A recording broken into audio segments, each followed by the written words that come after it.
Hello everyone, welcome back to my YouTube channel. उम्मीद करता हूँ आप सभी लोग ठीक ठाक होंगे, बढ़िया होंगे। मेरा नाम है यान और आज मैं आप लोगों के लिए एक और क्लास लेकर आ चुका हूँ कोरोलो ट्यूटोरियल्स की। तो आज हमारी क्लास 15 होने वाली है, जैसा कि आप सभी को पता है। और जैसे कि हमने पिछली कुछ क्लासेस में हमने ये वाले टूल्स काफ़ी अच्छे से सीख लिए थे। हमने आर्टिस्टिक मीडिया टूल तक काफ़ी अच्छे से सीख लिया था, ठीक है ना। तो आज हम सीखेंगे रेक्टेंगल टूल और 3 पॉइंट रेक्टेंगल, जो इसमें एक ऑप्शन है, इसे भी हम सीखेंगे आज, है ना।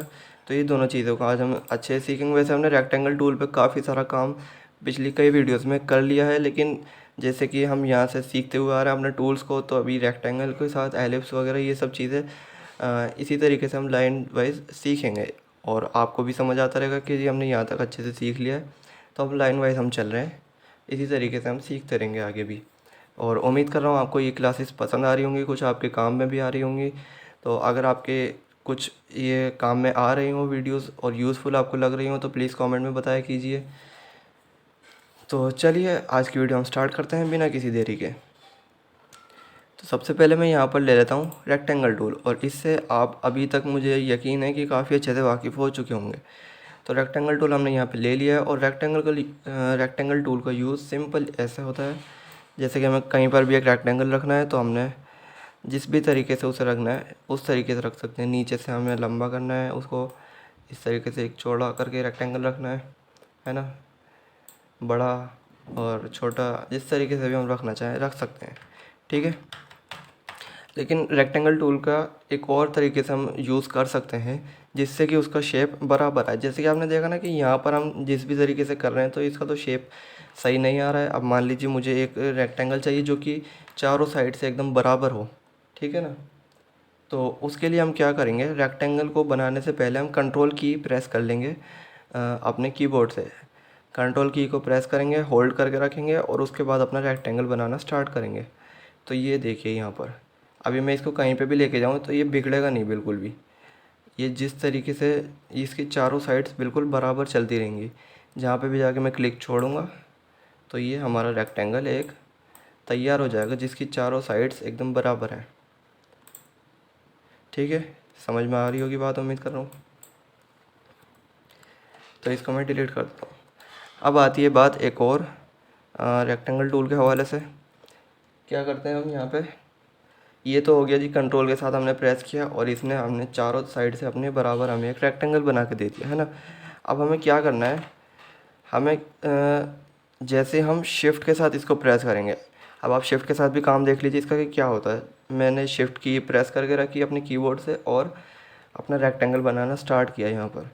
तो आप यहाँ पर देखिए जैसे मैं क्या कर रहा हूँ, जिधर भी लेके जा रहा हूँ इसका शेप उसी तरीके से बन रहा है। जैसे कि अभी हमने फर्स्ट वाला जो देखा था, बिना कंट्रोल के प्रेस किए हम जो रेक्टेंगल बना रहे थे वो भी इसी तरीके से हो रहा था।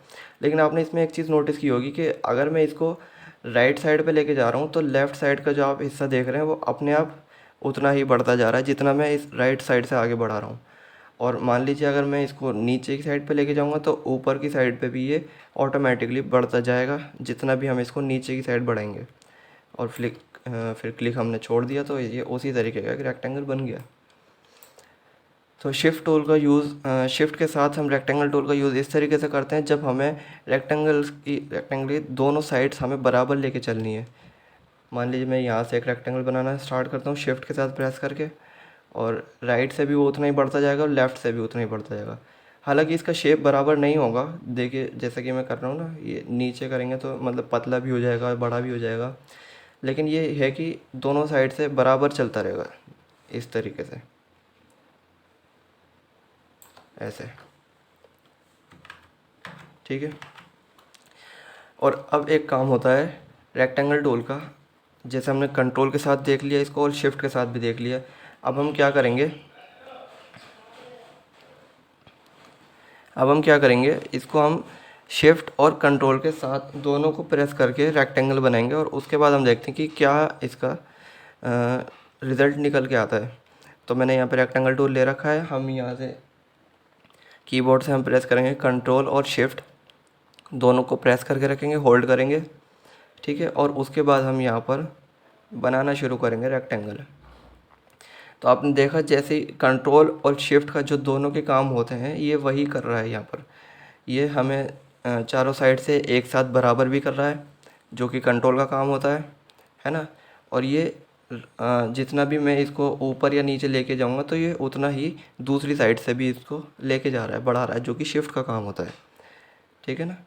अब मैं इसको यहाँ पर ला के छोड़ देता हूँ। ये हमारा एक रेक्टेंगल तैयार हो गया। इसकी चारों साइड्स बराबर भी हैं और जितना मैंने इसको इस साइड से खींचा तो इतना ही ये पीछे से भी बड़ा होता चला गया।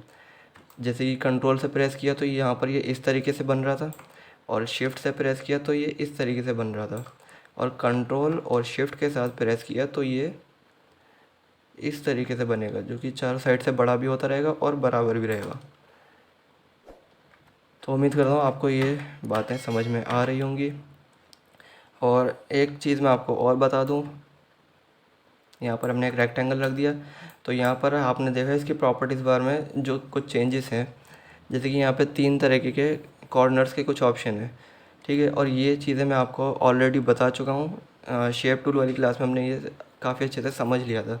हमने ये वाले ऑप्शंस भी देख लिए थे और ये भी सब देख लिए थे। मैं एक बार जल्दी जल्दी आपको दोबारा से बता देता हूँ। जैसे कि ये वाले हमारे कॉर्नर्स हैं, तो ये राउंड वाला एक कॉर्नर है, इसको हम यहाँ से बढ़ा सकते हैं, तो इसकी जो कॉर्नर के राउंडनेस है वो बढ़ती जाएगी। और जैसे ही मैं यहाँ से इसको बढ़ाता रहूँगा, जब तक ये लॉक रहेगा तो ये चारों साइड से बढ़ता रहेगा, चारों साइड से बराबर इसके राउंड होंगे कॉर्नर्स।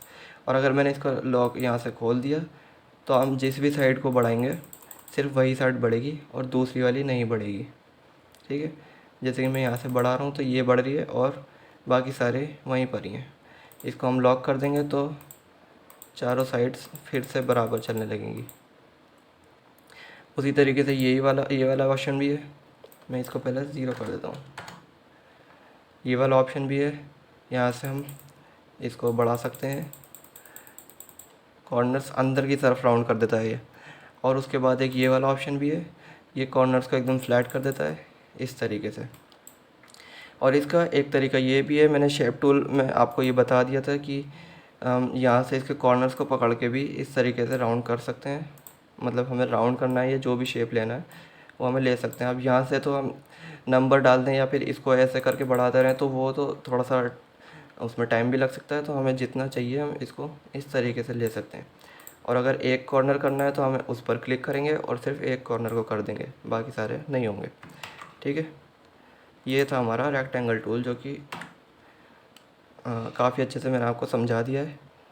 अब हम चलते हैं अपने दूसरे टूल की तरफ, जो है 3 पॉइंट रेक्टेंगल। ये बहुत ही ज़्यादा इजी है, इसमें भी कोई मुश्किल नहीं है। और ये चीज़ मैं आपको पहले ही बता दूं कि इसका भी यूज़ बहुत ही ज़्यादा कम होता है। मैं अपने हिसाब से बताऊं तो मैंने तो आज तक इसका यूज़ करा ही नहीं है, किसी भी डिज़ाइन में इसका यूज़ मैंने आज तक नहीं करा। फिर भी मैं आपको बता देता हूँ कि इसका यूज़ क्या होता है। अगर आपको कहीं पर यूज़ इसकी ज़रूरत पड़े करने की तो आप इसको कीजिए, आपको कम से कम आना तो चाहिए, है ना। तो हम क्या करेंगे, यहाँ पर एक क्लिक करके इसको ड्रैग करेंगे, इस तरीके से ये एक लाइन बनती जाएगी। अभी मान लीजिए मैंने क्लिक नहीं छोड़ा अभी इस वक्त, है ना। और जहाँ पर भी आपको ले जाके इसको क्लिक छोड़ना है वहाँ पर इसको छोड़ देंगे। और अब जैसे मैंने क्लिक छोड़ रखा है तो ये कर्सर के साथ हमारा एक रेक्टेंगल बनता चला आ रहा है। हमें इस रेक्टेंगल को जितना भी बड़ा करना है वहीं पर ही जाके हम इसको क्लिक कर देंगे और ये एक रेक्टेंगल हमारा तैयार हो जाएगा। एक बार फिर से देख लीजिए, यहाँ पर हम एक क्लिक करके ड्रैग करेंगे, ठीक है, और क्लिक छोड़ देंगे। उसके बाद ये कर्सर के साथ हमारा खुद ही चलता रहेगा, जहाँ पर भी हमें इसको रेक्टेंगल को रखना है, जितना भी बड़ा बनाना है वहीं पर इसको क्लिक कर देंगे और ये हमारा एक रेक्टेंगल तैयार हो जाएगा। तो ये था हमारा 3 पॉइंट रेक्टेंगल। तो आज की क्लास में दोस्तों बस इतना ही। उम्मीद करता हूँ आपको आज की क्लास पसंद आई होगी। अगर आपको वीडियो पसंद आई हो तो प्लीज़ इसको लाइक कर दीजिएगा और चैनल को सब्सक्राइब करके बेल वाला आइकन भी दबा दीजिएगा। और आप मुझे इंस्टाग्राम पे भी फॉलो कर सकते हैं, लिंक नीचे डिस्क्रिप्शन में दी हुई है। मिलेंगे नेक्स्ट वीडियो में, तब तक के लिए गुड बाय।